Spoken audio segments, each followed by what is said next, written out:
Hello YouTube, this is Morgan, Airspeed Prime here with my next Avatar The Last Airbender video. In this video I'm going to be running down my top 10 favorite Avatar The Last Airbender episodes. The reason I'm doing this now is because I'm sure a lot of you guys have heard that Avatar The Last Airbender is going to be returning to Netflix in America. This is a pretty big deal. It hasn't been on Netflix in a long time, and since this has been announced that it's coming back on May 15th, it has got a lot of people excited. I think a lot of people are planning to do rewatches or absolutely watch at least some of their favorite episodes, so why not jump in here and present to you guys my top 10 episodes of Avatar and see how it compares to what your guys' lists are and so on. Just before we jump in, a few quick notes on some things before we get straight into the top 10. The first of which is that, of course, this is my personal top 10 episode list. I'm not trying to say in this video that these are objectively the 10 best episodes of Avatar. This is just me presenting my top 10 and basically to see how it compares to your guys' top 10. So immediately I'm going to be opening up the comment section for you guys to let me know what your top 10 favorite episodes are.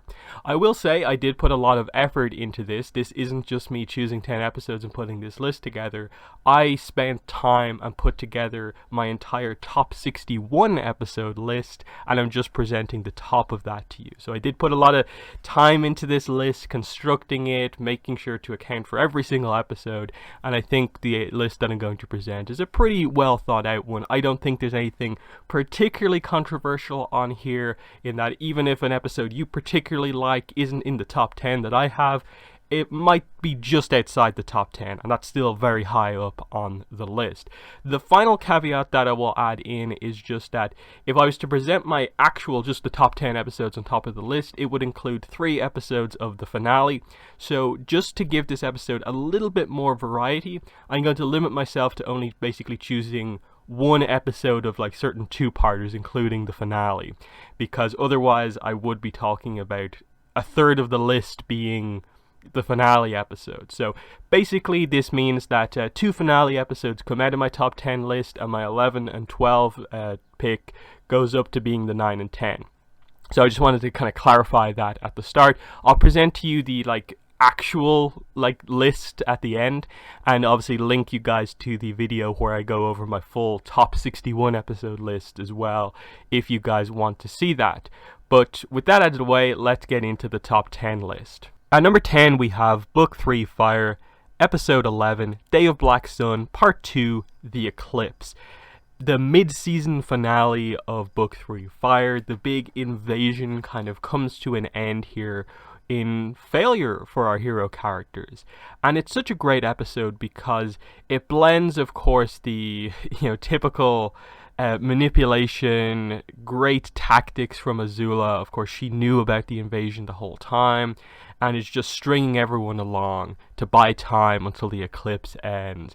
You combine that with the fact that on the other side of the story, Zuko moves to confront Ozai in some of the best Avatar we've seen up to now in the series. This has been 2.5 seasons in the making here. Finally, Zuko confronting Ozai, the character who has done so much bad to Zuko, and now he finally realizes and sees Ozai for who he is. And it's such a powerful scene to finally see Zuko stand up and just say what he needs to say to Ozai. And what's so amazing about the scene is that they allow Zuko to do this both, in terms of what he says to him, but also physically.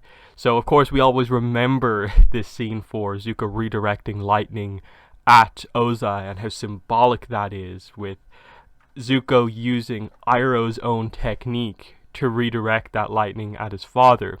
But also it's so significant what he says to him of just like, you were my father, you never cared for me, you banished me, you burned me in an Agni Kai and then set me on a kind of fool's errand, basically. And it's great to finally see Zuko see the plot for what it is. That's what Zuko's been dealing with this entire time. Just going ahead with the mission Ozai gave him, not his own destiny, but the destiny that Ozai has sort of assigned him. And now Zuko can see, that's not what he needs.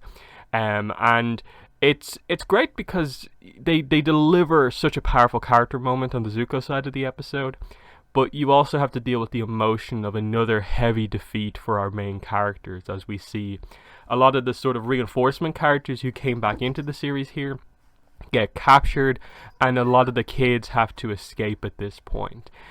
So it's a great episode in terms of what they deliver, and definitely worthy of being in the top 10. At number 9, we have Book 2, Earth, Episode 6, The Blind Bandit. So this is, of course, Toph's introduction episode after previously being teased in the episode The Swamp, just 2 episodes before this one. But this is a fantastic introduction episode for one of our new main characters here. It, I think, for sure is Toph's best episode. It's a complete focus, really, on her as her introduction, and it works so well. The wrestling influence throughout this episode with Earth Rumble and how many, clear, references to the dynamics and tropes of wrestling are here. The boulder voiced by Mick Foley, clearly meant to be the Avatar world's version of The Rock. Absolutely fantastic. And then you get great dynamics like the contrast between who Toph is in reality as the Blind Bandit versus who the world kind of views as being Toph Beifong. Most of the town doesn't even know that the Beifongs have a daughter. That's how they view her, that she is just this fragile thing to be protected and that no one should know about it. There's an element of that they are ashamed of her, and that's why they hide her away, because they're nobles within the town and no one can know about her. And there's some great emotion here. It's not just all about how impressive Toph is as an earthbender. That's true. She is one of, if not the best earthbenders we've seen on the show. But what you really get into here is how strong her character arc is here, of just revealing that, she's 12 and she's never had a real friend. That's how kind of isolated from everyone that she's been, and that's what draws her to the team. That's why she leaves her parents at the end, is because only just having met Aang and the others, they view her in a way that she hasn't been viewed by other people in a long time. Her parents don't see her that way, but it's effortless for our team to see her as the powerful bender that she is, and not just the blind girl. And I think that works so well. I think I would rate this episode a little higher if we had got some sort of resolution within the body of the show for Toph and her parents, but they leave that to one of the comics. It's an amazing comic, but I don't think I can give the episode praise for setting up a comic that resolves it later on. I definitely recommend that you guys check out The Rift, the 3rd Avatar comic series, because it is very good. But yes, the Blind Bandit is such a fantastic episode. At number 8, I have Book 2 Earth, Episode 19, The Guru. Aang is my favorite character, and so this episode being such a character discussion of Aang as a character, I think works so well for me, as we learn the sort of world building aspect of the chakras and how they relate to like aspects of your personality, and unlocking them all will allow the energy within your body to flow so that Aang can use the Avatar state. It allows us to explore all these different aspects of who Aang is as a character as he deals with his fear, guilt, shame, grief, lies, illusions, as well as, at the end, earthly attachments. You delve deep into the fact that Aang's character flaw is his attachments to the people that he loves. And we've seen this with how he dealt with the Appa being taken. We saw it with how he dealt with finding out about what happened to Gyatso and the other airbenders. We know that this is the thing that he struggles with so much. And so, especially when he sees what seems to be a contradiction in what's going on here. A few chakras ago, love was a good thing. It was the counterpoint to grief. That new love to take the place of those we've lost, yet earthly attachments is a flaw here. And it's all about the way you interpret the chakras, that they're not 0 or 100, they're not black or white, it's something in the middle. When you unlock the earth chakra, your fear is not gone for good, you just don't let it control you. And so Aang has to learn the sort of nuance of the last chakra, that it's not about you can never have attachments, it's about not letting those attachments control you, as Aang at times has often let himself be controlled by them, as evidenced by episodes like The Deserter, which will make an appearance later on this list. On the other side of the story, it's a fairly small one with Zuko and Iroh, more to set up the finale, but it's really good to just see how, oh wow, this is weird, like Zuko's good and he's happy about what's going on here with the tea shop. They're going to serve tea to the Earth King, and it's all a setup for his growth is going to be shattered basically the second he encounters Azula and Aang and so on. Number 7 on the list is Book 1 Water, Episode 12, The Storm. This is where we really get into the backstory for both Aang and Zuko within the same episode. I really like how they do this. This is like a defining episode for both characters as we learn so much detail behind what's really driving these characters in the series. Of course, I think people mainly remember it for the Zuko stuff because Zuko's arc is sort of the bigger one in a way because of how many twists and turns there are. But I've always appreciated Aang's arc as the reluctant Avatar who is forced to fulfill his destiny by becoming the fully realized Avatar who will end the war. And it's great to see it here. I love the setup for both episodes as Aang encounters the first person who, when he says he's the Avatar, is frustrated by that, angry that the Avatar has been gone from the world and sort of let this happen. With Zuko's side of the story, his crew grow frustrated by how little he seems to care for them, and they reveal that they don't know the full details behind how he got his scar, how he was banished, and how this came about, and how Iroh seeks to inform the crew about why Zuko is the way he is, as Aang tells Katara about why that small interaction with the fisherman hurt him so much. Just how much everything changed, being told he was the Avatar so early at 12, and it changing his dynamic with his friends, and the elder monks kind of separating him more from Gyatso. So the reason he ends up in the iceberg in the Southern Water Tribe is because he ran away.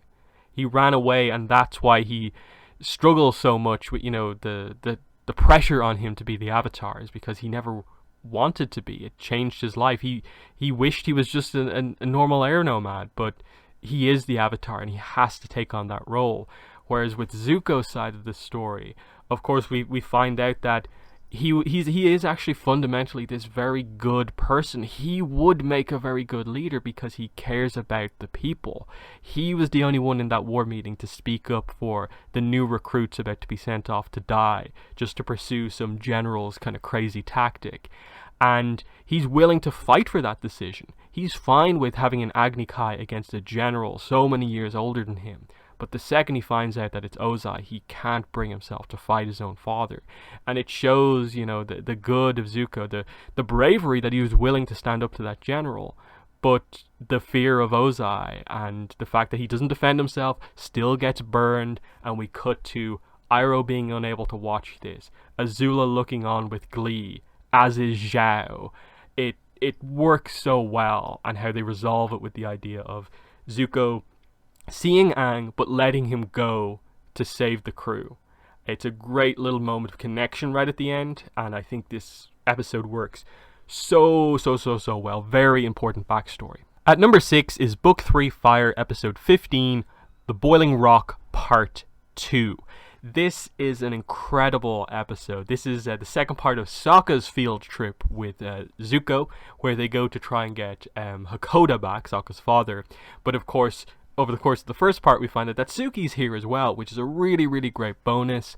And it's so good because you of course get to see more of Zuko and Sokka's dynamic now that Zuko's part of the group. But I think what really stands out here is getting to see Sokka and Hakoda again. Sokka putting himself on the line to get his father back. You get to see Suki being really, really incredible, capturing the warden. The fight on the gondola over the boiling lake. Ty Lee, May, and Azula all in action here.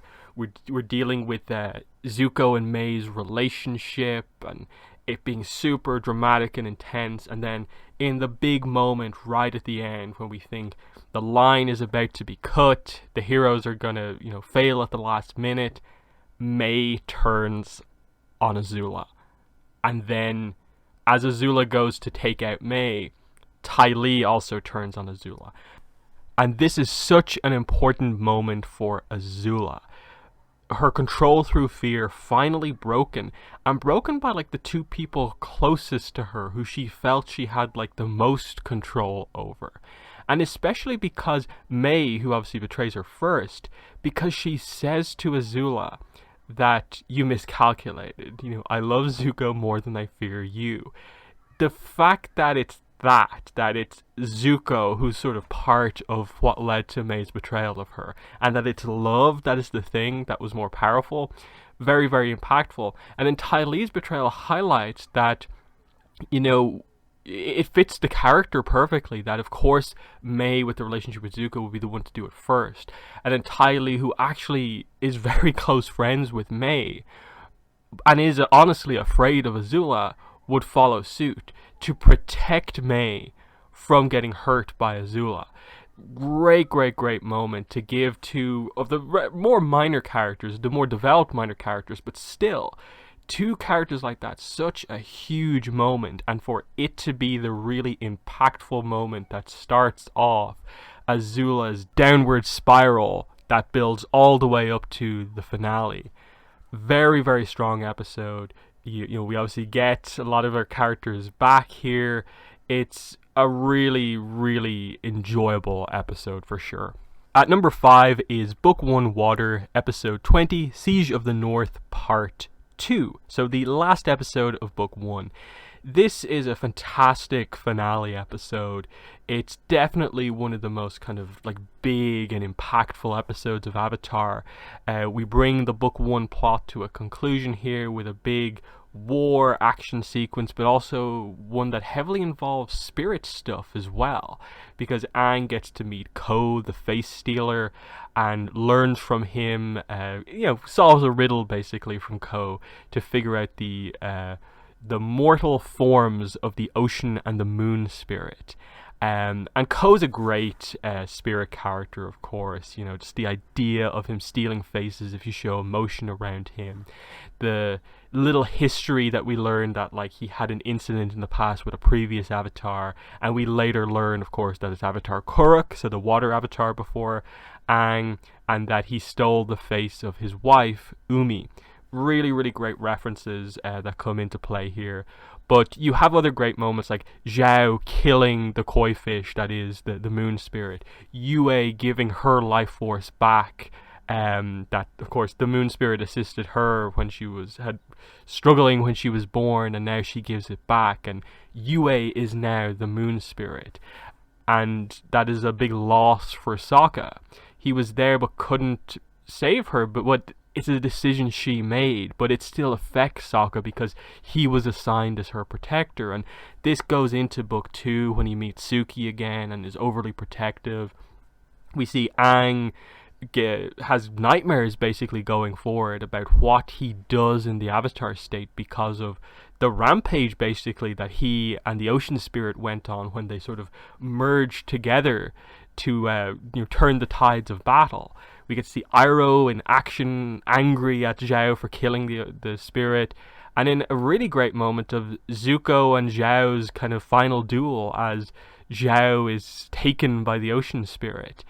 And Zhao accepts it because he knows that what he did was terrible. He killed a spirit, an important spirit, and accepts his fate. And I love that Zuko sort of reaches out, but Zhao doesn't accept it. He accepts what's about to happen to him. There's so much in this episode. It's very difficult to talk about in just a small segment of this top 10, but wonderful, wonderful episode, the Book 1 finale. At number 4 is Book 3 Fire, Episode 6, The Avatar and the Firelord. This is another backstory episode. Like The Storm, it's constructed in a similar way. It is Aang and Zuko kind of learning about something or telling something at the same time. And this one works so well because you realize this late into the series, we don't know the full details about how the war started. Like, we know about, like, okay, SOZIN'S comet, the Air Nomad genocide is what started the war, but we don't know the specifics, like what did happen to Roku and so on. So getting Roku's backstory with SOZIN, the previous Avatar and the Firelord, who were so close that they were basically brothers, born on the same day and stuff like that. And you see their friendship, and then as the years go on, and one becomes the fully realized Avatar, one becomes the Fire Lord during this amazing era of prosperity for the Fire Nation, and he lets his ambition go too far. What he says is helping the rest of the world is actually occupying other nations, and so Roku as the Avatar has to oppose him, and how you see them both assume their roles, and how one slides further and further down the sort of power-hungry road that he turns on his friend. It's great because this episode heavily addresses that sort of generational thing. And the breakup of a friendship between an Avatar and a Fire Lord started the war. An Avatar and a Fire Lord to-be becoming friends is what's going to bring the war to an end. Such great symbolism to that with Aang and Zuko, the fact that they're hearing about the past to figure out the best way for the future. And this obviously coincides with one of the biggest reveals in a way in the series, and that is Iroh telling Zuko that you have more than one great-grandfather. Yes, Sozin, but also on your mother's side, your great-grandfather is Avatar Roku. What a fantastic moment that suddenly puts everything into perspective and creates so many great links into this is so symbolic for Zuko's struggle within himself. The evil Fire Lord on one side of his family, the Avatar, sort of the source of good and balance in the world, that creates an imbalance within him. It works so well as the fact that this was the first time Iroh spoke to Zuko all season, basically, after the betrayal in Book 2. Fantastic stuff. Again, how important the royal artifact of the Crown Prince is in this.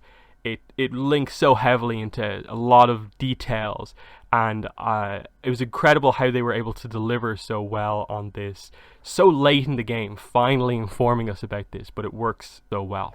At number 3 is Book 3 Fire, Episode 21, SOZIN'S Comet, Part 4, Avatar Aang. So this is the one part of the finale, part of the SOZIN'S Comet finale that I have on the list. Like I said earlier, I actually technically have 3 episodes of the finale within my top 10, but for the sake of variety, I kind of altered the list so that it only included 1 episode from the finale. I'll show you the list with those other parts included at the end. But I do think Episode 4 of the finale is the best episode. It's definitely either between 3, Into the Inferno, or 4, Avatar Aang, but I choose 4. And I think I choose it because this is the actual ending of the show. This is the episode where it ends. And it's rare that a show that is this good actually ends well. And that is something Avatar does. It's incredible how rare it is for just a show to nail its ending, but I think Avatar in general does it. And that's so impressive that they deliver the big fights, amazing music, the big emotional moments, and then I think they get the epilogue and ending right. Yes, you sort of want more, and it continues in the comics and so on, but in terms of the show, they hit most everything that you wanted to hit. This episode has the ending of the Aang Ozai fight, the ending of the sort of Zuko and Katara versus Azula fight, the airship crews, escape basically here after taking out all the airships, the Order of the White Lotus taking back Ba Sing Se. It's big moments all over the episode that works so well.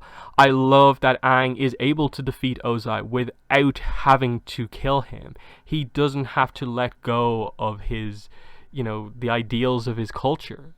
That is not to kill. He as the last Airbender is able to sort of keep that intact and use this ancient ability that ultimately is the origin of bending to take away Ozai's bending and literally remove his power without taking his life. That was great that you were able to have the character stay sort of pure in the end. Katara defeating Azula, the character who Azula views as a peasant from the Water Tribe, defeats her at a time when she should be at her most powerful, but she's arguably at her weakest because she's so low after everything that's happened with the betrayal of Mei and Ty Lee and so on. Iroh completes his arc of taking Ba Sing Se, but not for the Fire Nation, taking it back for the Earth Kingdom. Great that they were able to deliver like an experienced character like Iroh, a character arc as well. Worked so well. And in the ending moments of just, the group hanging out at the Jasmine Dragon, Zuko announced as the Fire Lord, but giving all the credit to Aang as the Avatar, that the future is going to be brighter with this Avatar and this Fire Lord in charge. And then ending with the Katara and Aang kiss. It's so well earned. The only thing you could maybe say is that they do have a cliffhanger, a blatant cliffhanger that feels like such a tease of, where is my mother? Now, thankfully, at this stage, we do have the answer to that. If you read the comic, the second Avatar comic series, The Search, you will get all of the answers that you want for what happened to Zuko's mother, Ursa. But the point is that at this point, when this episode aired, they didn't exactly have that plan in place. So it's the one slight thing that I'd be slightly critical of. Just in the end, they didn't do anything with Zuko and his mother, and they didn't really do anything with Toph and her parents. They're the only two, I think, things that they should have featured to some degree in the finale. Otherwise, incredible how amazing this finish to the show was. Number 2 on my list is Book 2 Earth, Episode 11, The Desert. This is probably the most different. I wouldn't say controversial, because I think most fans really, really do like this episode. I think a lot of people just wouldn't rate it as highly as I do. Now, it's one of those things where over the last few years, the more and more I think about Avatar and analyze it, I've come to really, really appreciate a lot of these more kind of one-off, like one episode, it's not a multi-parter, episodes that focus on very heavy character stuff, and this is one of them. So our team is stuck in the desert in the aftermath of the library. Appa has been taken, which is the key dynamic in this episode, and it's a strong, very strong Katara episode where we get to see her as the heart of the group, leading them out of the desert because everyone else is dealing with something. Sokka is just dealing, I suppose, with his own stupidity in a way of kind of being resourceful by trying to find, water, fluid from the plants that are in the desert, but obviously getting himself crazy on cactus juice along with Momo, which is a funny, humorous thing throughout the episode, but it does take out Sokka for most of the episode. Toph, of course, is dealing with not really being able to see properly in the desert because she hasn't adapted to sand just yet. So she's kind of out of action. Plus, she's also sort of still dealing with the fact that, it was pretty harsh on her. She was there as Appa was taken, and she had to make that choice between saving everyone or letting Appa be taken. And, Aang kind of went at her at the very start of this episode. So there's that as well. So it's interesting to see Toph being placed in a position where, like, her blindness actually is affecting her in this one.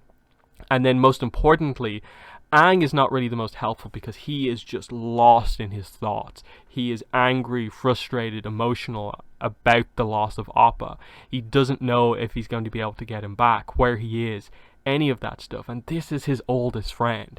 Appa was trapped in the ice with him. Appa and Momo are the only other things left of the air nomad culture as far as he's aware. So it's a huge thing. You get why Aang is so angry and frustrated throughout this episode. And I like that for most of the episode, Katara just kind of lets him deal with it himself. She knows that now is not quite the right moment to, really get him to talk about it. He's so still angry. It's still so fresh. And she waits until right at the end. It's such a powerful moment.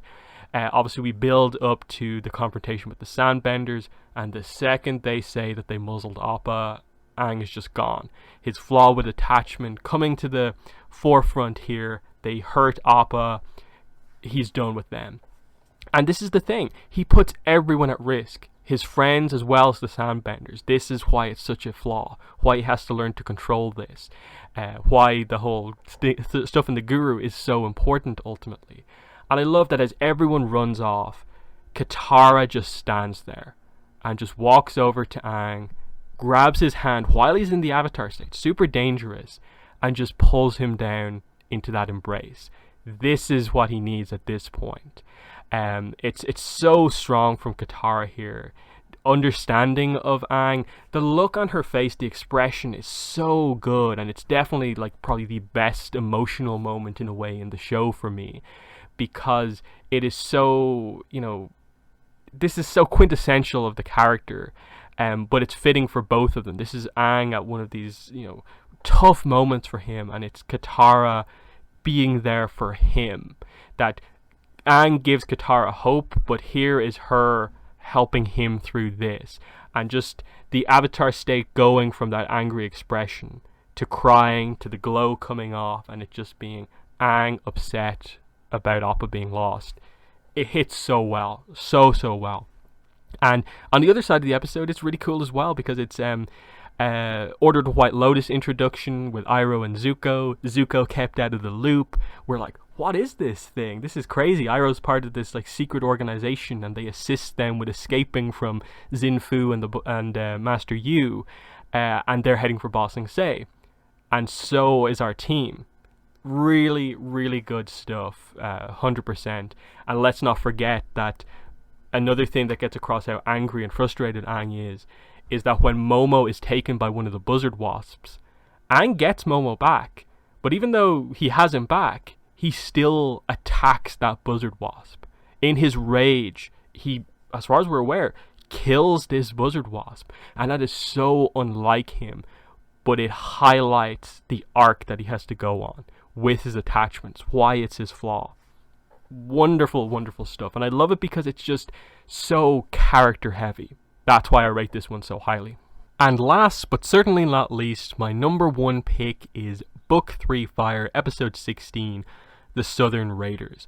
I could talk about this episode for days. There is so much character depth in this episode, and like I said, it's the character focused episodes that are the ones I really latch onto, because to me, that's where Avatar is at its best, when it is dealing with these big character moments. I think this episode specifically deals with so many great dynamics. It's of course a big Katara episode primarily, and of course that means it has some Zuko in it, because this is their sort of field trip episode, but it also has a great Aang kind of influence over it as well, and as well as a couple of nice Sokka moments. So I think it really delivers on a lot of fronts here, and the main thing is that after nearly 3 seasons of waiting, we finally find out the details surrounding the death of Katara's mother, Kaya. That she's been wearing that necklace this entire series, and it's represented, of course, the fact that, she has that. It's this thing that she always reminds her of her mother, and we know that she said that, the Fire Nation took my mother from me. But what specifically happened? And here's where we find out. With Zuko part of the group, we now have the option, that we have that information required to where Katara has the ability to actually find the person who did it, so she can actually pursue that revenge. And it's great because Katara's never been like this in the series up to now. And so when she's given the opportunity to finally open up that book of her feelings completely on what happened, and it all comes out here because Zuko wants to be fully part of this group, and the last thing that he needs to do is to finally get Katara to trust him and accept him as part of the group. But he realizes that she has equated her view of like the entire Fire Nation, basically her view on the person who killed her mother, onto him. As it was said earlier on, she sort of views him as being the sort of face of the Fire Nation. And until she can separate him from that, and the only way to really do that is for her to actually confront the man who actually did it, Zuko's never going to get anywhere with Katara. So he goes to Sokka. Sokka tells the first stage of the backstory, and he gets enough information from that to help Katara. I know how to find this guy. And I think the best moment in this episode is this 4-way conversation that happens between Aang, Sokka, basically towards Katara and Zuko, about their decision to go off on this revenge mission. That Aang talks about, I don't think you should do this. I don't know what this will accomplish for you in a good way. And Katara's like, I knew you wouldn't understand. But Aang obviously can fire back on that point because he does understand. Yes, he doesn't have like parents in the same way of how close Katara was to her parents. But he had Gyatso, he had his people, and they're all gone. He lost Appa. How did he feel when that happened? He does understand this completely, like I talked about with the desert just a little bit ago. And he points out that you don't need revenge. That's what this is for, and I don't think that's what you need. And Sokka agrees with Aang, because, you know, she's my mother too, and I don't think this is good. That Sokka has managed to, you know, get over this himself. And Katara comes back with this line, and it's so cutting. Then you didn't love her the way I did. And he's so hurt when he says Katara back to her. That this is how heavy this is. This is how much of an impact that this has on her. That she's saying these things that are so shocking, but you understand where it's coming from, so you can't be like overly critical of her. It's just a well done sort of mature, big moment dealing with big things.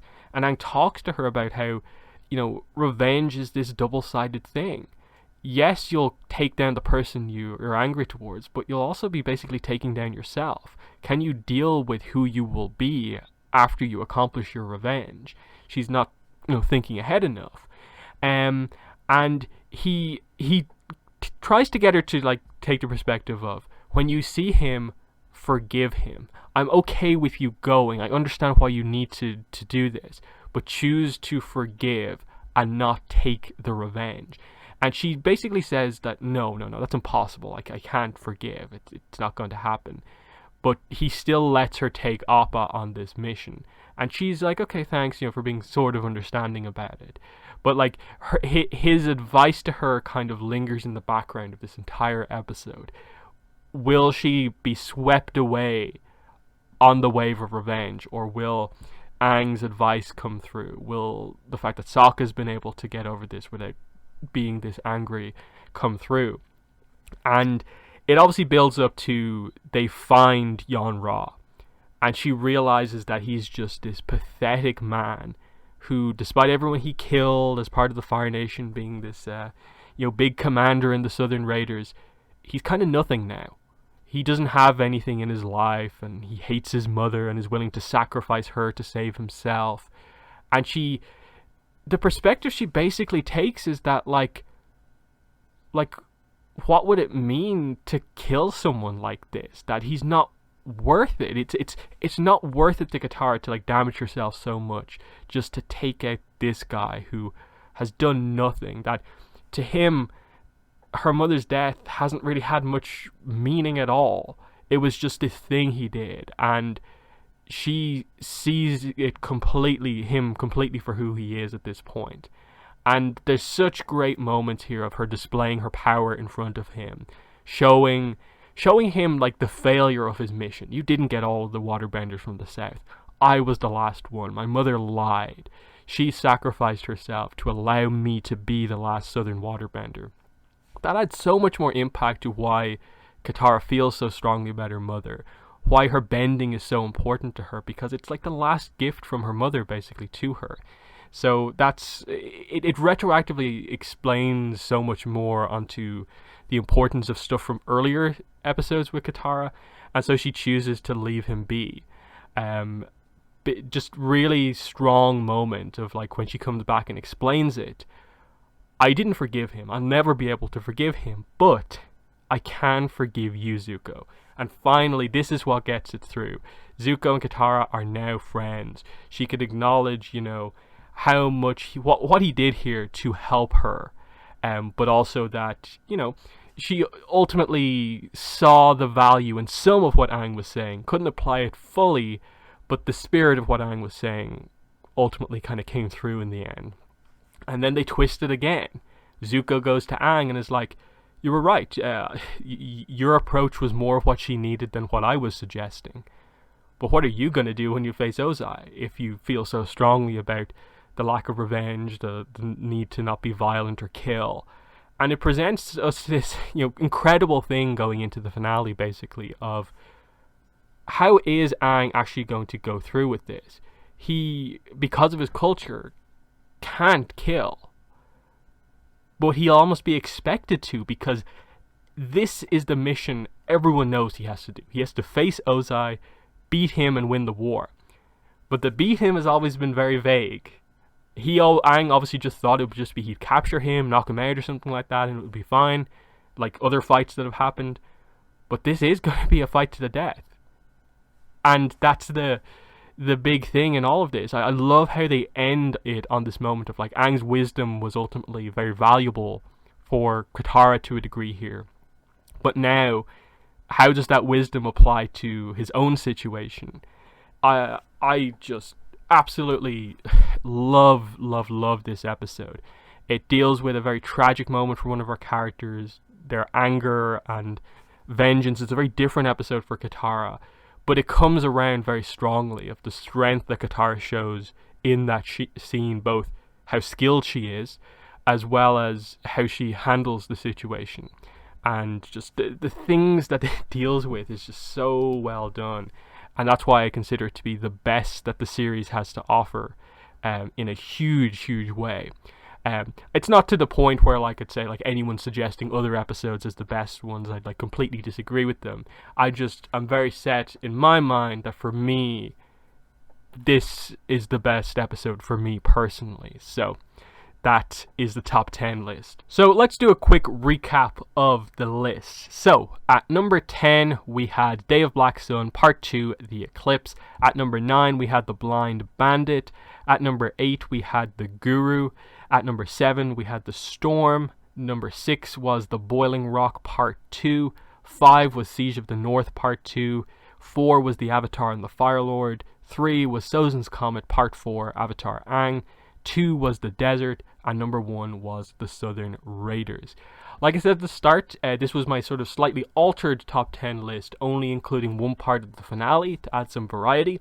If you want to know what the top 10 list is just by default, not altering it to take out those episodes, then this is the way it looks.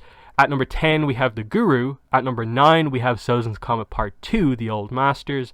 8 is The Storm. 7 is The Boiling Rock Part 2. 6 is SOZIN'S Comet Part 3, Into the Inferno. 5 is Siege of the North Part 2. 4 is The Avatar and the Firelord.